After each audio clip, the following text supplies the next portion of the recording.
राधे राधे। आप सभी का मेरी इस वीडियो में स्वागत है। कार्तिक महीना बहुत ही पावन महीना है। पुराणों में इसकी विशेष महत्व बताया गया है। इसी महीने में आने वाली आंवला नवमी का भी बहुत ही विशेष महत्व है। इस महीने में आंवला नवमी के दिन यदि हम आंवला के वृक्ष का पूजन करते हैं और उनकी 7 परिक्रमा करते हैं तो इसका पुण्य अक्षय मिलता है। परिक्रमा करने के बाद हमें आंवला नवमी की कथा भी सुननी चाहिए। वह कथा क्या है, चलिए आज की वीडियो में आप सबको सुनाती हूँ। एक राजा था, उसका प्रण था वह रोज 1.25 मन आंवले दान करके ही खाना खाता था। इससे उसका नाम आंवलिया राजा पड़ गया। एक दिन उसके बेटे बहू ने सोचा कि राजा इतने सारे आंवले रोजाना दान करते हैं, इस प्रकार तो एक दिन सारा खजाना ही खाली हो जाएगा। इसलिए बेटे ने राजा से कहा कि उसे इस तरह दान करना बंद कर देना चाहिए। बेटे की बात सुनकर राजा को बहुत दुख हुआ और राजा रानी महल छोड़कर उजाड़ जंगल में जाकर रहने लगे। राजा रानी आंवला दान नहीं कर पाए और प्रण के कारण उन्होंने कुछ खाया पिया नहीं।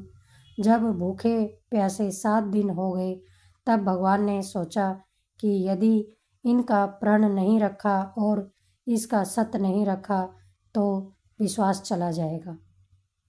इसलिए भगवान ने जंगल में ही महल, राज्य, बाग बगीचे सब बना दिए और ढेरों आंवले के पेड़ लगा दिए। सुबह राजा रानी उठे तो देखा कि जंगल में उनके राज्य से भी दुगना राज्य बसा हुआ है। राजा रानी से कहने लगे, रानी देख, कहते हैं सत मत छोड़ो, सत छोड़े पथ जाए, सत की बांधे लक्ष्मी फिर मिलेगी आए। आओ नहा धोकर आंवला दान करें और भोजन करें। राजा रानी ने आंवले दान करके खाना खाया और खुशी खुशी जंगल में रहने लगे। उधर आंवला देवता का अपमान करने व माता पिता से बुरा व्यवहार करने के कारण बहू बेटे के बुरे दिन आ गए। राज्य दुश्मनों ने छीन लिया, दाने दाने को मोहताज हो गए और काम ढूंढते ढूंढते अपने पिताजी के राज्य में आ पहुँचे। उनके हालात इतने बिगड़े हुए थे कि पिता ने उन्हें बिना पहचाने हुए ही काम पर रख लिया। बेटे बहू सोच भी नहीं सकते थे कि उनके माता पिता इतने बड़े राज्य के मालिक भी हो सकते हैं, सो उन्होंने भी अपने माता पिता को नहीं पहचाना। एक दिन बहू ने सास के बाल गूंथते समय उनकी पीठ पर मस्सा देखा।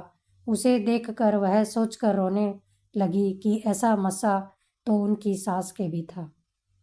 हमने यह सोचकर उन्हें आंवले दान करने से रोका था कि हमारा धन नष्ट हो जाएगा। आज वे लोग न जाने कहाँ होंगे।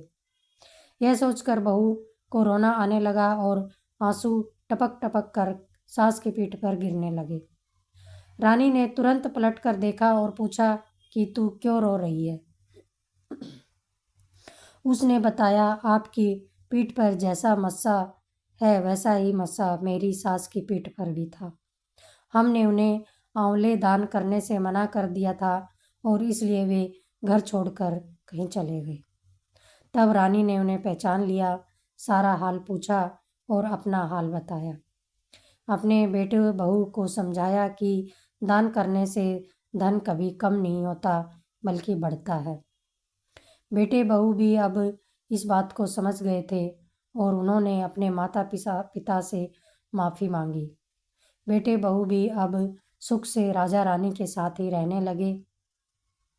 हे भगवान, जैसा राजा रानी का सत रखा वैसा सबका सत रखना, कहते सुनते हुकारे भरते पूरे परिवार का सुख रखना।